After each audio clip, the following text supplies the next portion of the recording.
Greetings, one and all, from the White Mountains of Arizona. It's a beautiful Memorial Day weekend out here today, and we have family visiting, and we have a special treat for you. We're going to do a channeling, yes, but for the first time, I'm going to step to the side and let a guest speaker start asking some of their questions. I have a limited perspective. I can ask so many questions from my perspective, and it's fun and games, but I can only go so far. And we asked my dad to come in on this. My dad is very intelligent and approaches things from a scientific perspective, yet is still open to hearing what Spirit has to say. So we thought this is a perfect type of person to ask some questions today and help us gain a new perspective, maybe get some different type of answers. So we're not sure what Tara is going to channel today, but we will see what comes up. Let's see if she's ready. Show you some scenery while she grounds, connects, and shields. I'd like to explore consciousness. And the first question is, do trees and plants know that human beings are in their environment? They don't necessarily see you as a human, but more they understand your energy signature. Can you explain what that energy signature is? It's a frequency, and not every human has the same frequency. Everyone has their two frequencies. One identifier, that of Earth, other identifier of soul origin. Does my soul get recognized as a frequency? Yes, not what you see in the mirror. For us is like not seeing at all. Feeling for you would be numbers. Does that feeling, is that pervasive throughout the universe, or is the soul specific to a living creature?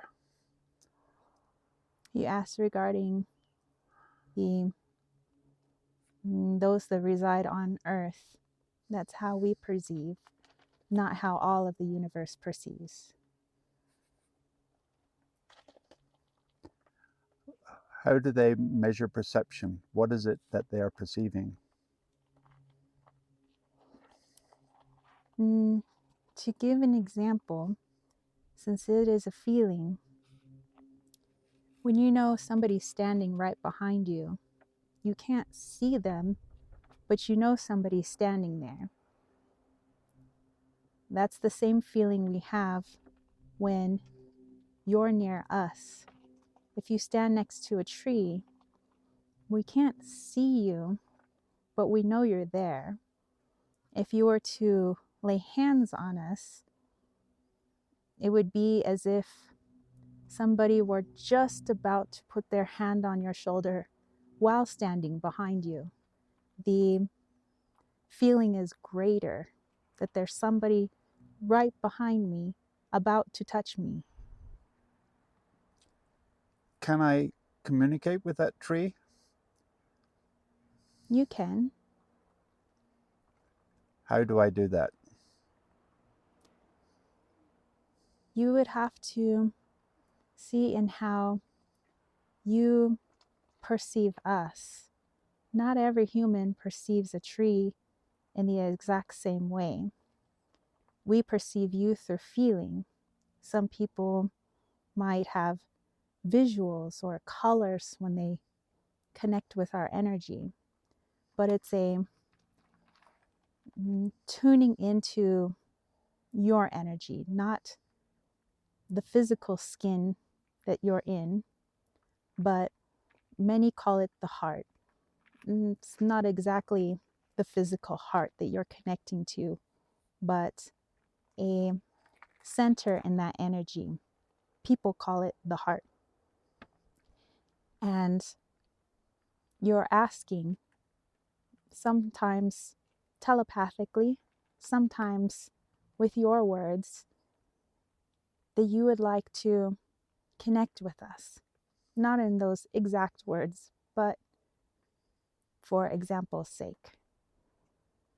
And while sitting, waiting to feel a vibration or see a color, some hear music, it all depends on how you receive information. Everyone is different.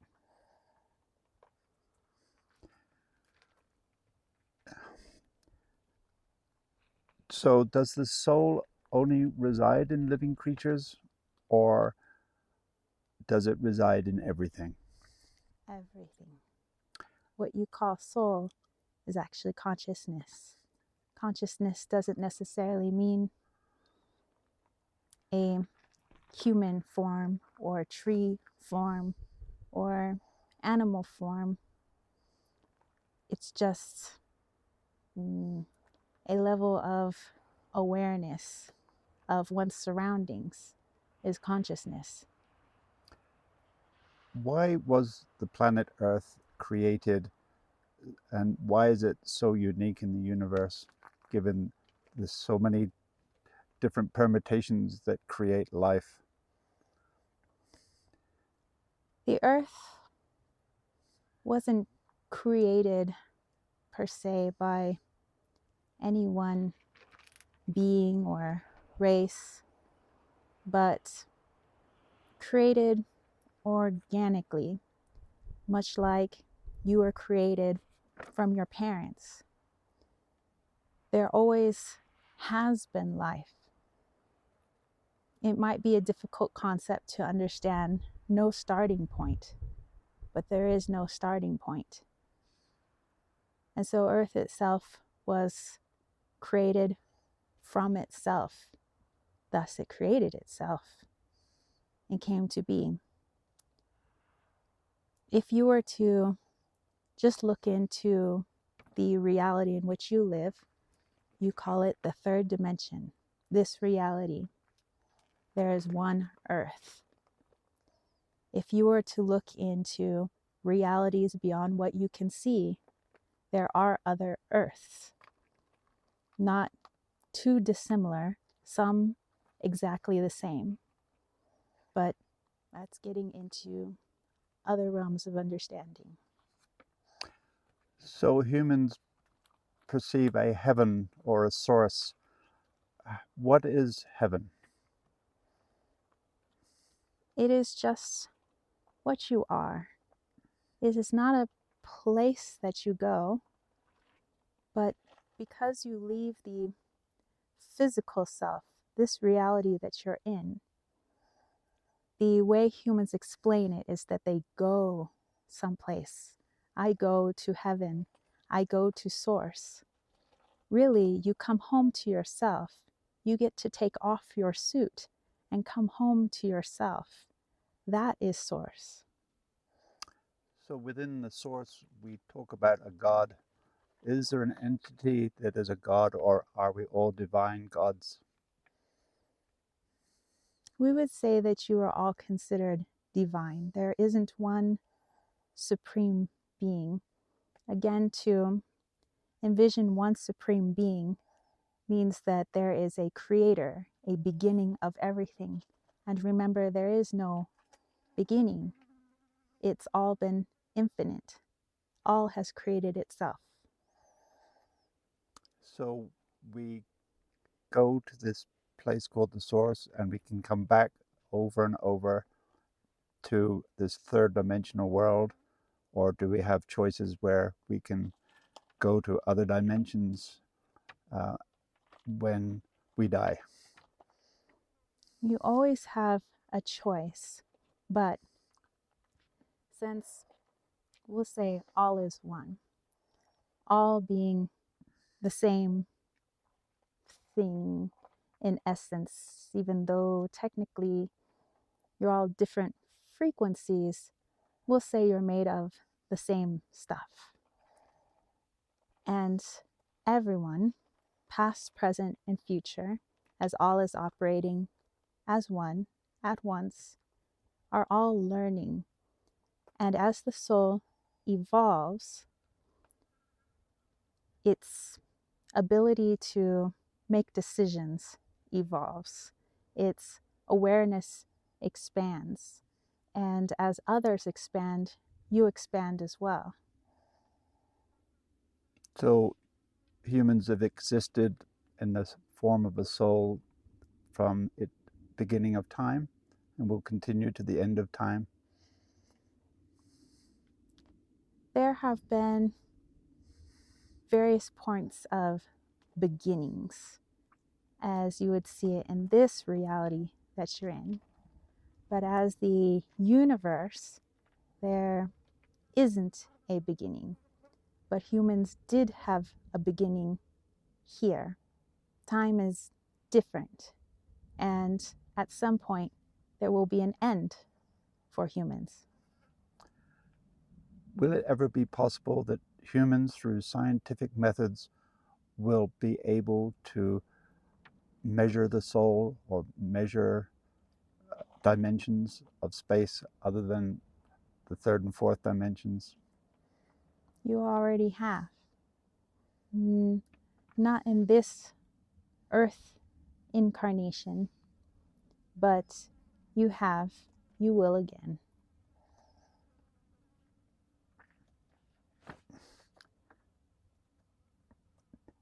So higher dimensions do have an intelligence. How does that intelligence manifest itself without what we perceive as a brain? Humans perceive the brain as the computer or the engine of the vessel that you're in. It is made of organic matter, just as if the human is made of organic matter. But the frequency, we call it frequency, you might call it energy. The energy that moves throughout that brain is what motorizes your vehicle, your human self. But without that organic matter in your head, in your body, you're left with just the energy. So there isn't a brain, so to speak, but your brain in this realm is a physical representation of the meaning of consciousness. In this realm, consciousness is brain. In other realms, consciousness might take on the form of a shape. In other forms, there is no shape for consciousness. And you said in the conscious world there are many, many places like Earth, but do we really have to reside in a place that's like a planet? Can't we just reside as an energy that permeates everything? You do. Only when we're outside of the human form. You're in the human form and outside the human form. You who is speaking, your energy, a piece of your energy, is operating the human vessel. Other pieces of your energy represent, or they reside in other vessels, past and future. But you are also a part of the universe itself. So you could obtain information, just you are everywhere. And so we're not like drops of water in an ocean, individual drops. We are just the ocean. Is that correct? You could be both. Where each soul has a signature to it, almost like a name, but it's not a name. It's, again, coming down to numbers. Let's say you are number 444. all of the experiences you have gained throughout your time, all of your learning contributes to the whole. You are unique, but you're also part of the whole. It's something that is difficult to understand in this realm, where you can be an individual, but you can also be everything all at once. Unique, but also the same. So, if reincarnation is real, do I come back, or does the soul come back as that unique soul, although it can be universal? But every time we're reincarnated, are we that same soul? You are who you are, the soul. And in this energy that you embody, you can embody other tangible vessels. Let's say you want to embody another third dimensional vessel. You can if you wish. You can decide to inhabit vessels that have no form, that reside in other realities. But in essence, you're still you, but outside of the human that you are now, you also realize that you are also everyone else. You are everything. So the way you see yourself, the way you think and perceive is much different, which makes the human experience very unique. And that's why some come here, because it's so different to sit here and be a thinking individual with your own thoughts, with your own feelings, and have another individual sit next to you with their own thoughts and own feelings. And sometimes that feeling of separation, there is much to learn from it. Sometimes things are easier when there's separation and learning. Of course, there's also challenges as well. Once you are out of that vessel, you go back to a universal understanding. Imagine having the thoughts of every person on this planet all at once. You all thought together. You all felt together.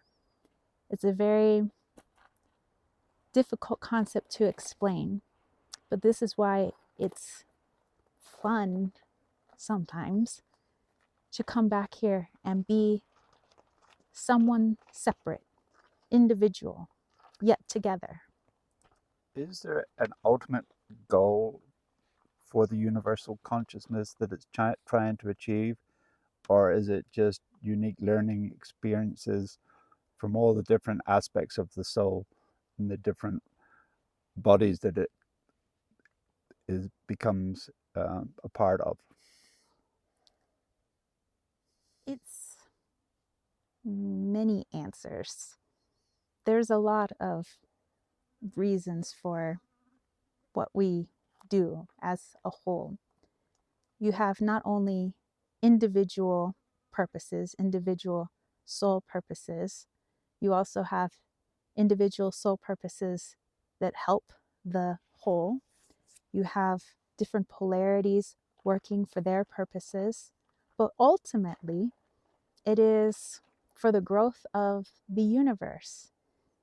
Everything moves forward.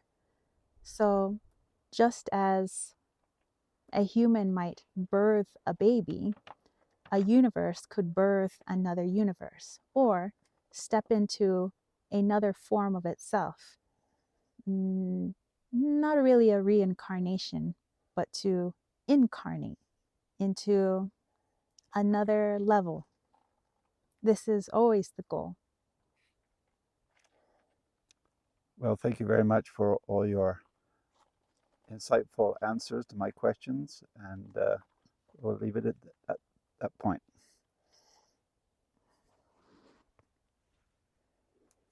Whew.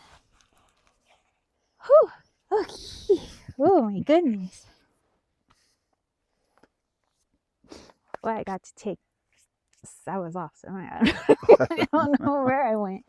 Well, it was an interesting energy. He was felt like it was a he. Like a gorilla thing. I don't know. It was interesting. He seemed like this giant, big, hairy thing, but he was like so gentle and like nice. So I don't know, super cool. What dimensional frequency was it in? I'm not really sure. I mean, it just seemed like it. I don't feel like it was like super top, knew a whole lot of stuff, but it knew enough for I guess what we're asking. So yeah, cool beans. I dug it. And what did you think? Well, there were answers that were surprising, insightful, answers that will make everybody think. I think this video is for everybody to watch. Yeah, I think you asked great questions. Thank you. Yeah, thank you. All right, you guys. Thank you so much. Yeah, let us know what you thought. Leave your comments if you have suggestions for future channelings or you just have questions in general, and we'll figure out what comes through, So yeah, thank you guys. We'll catch you later. Bye.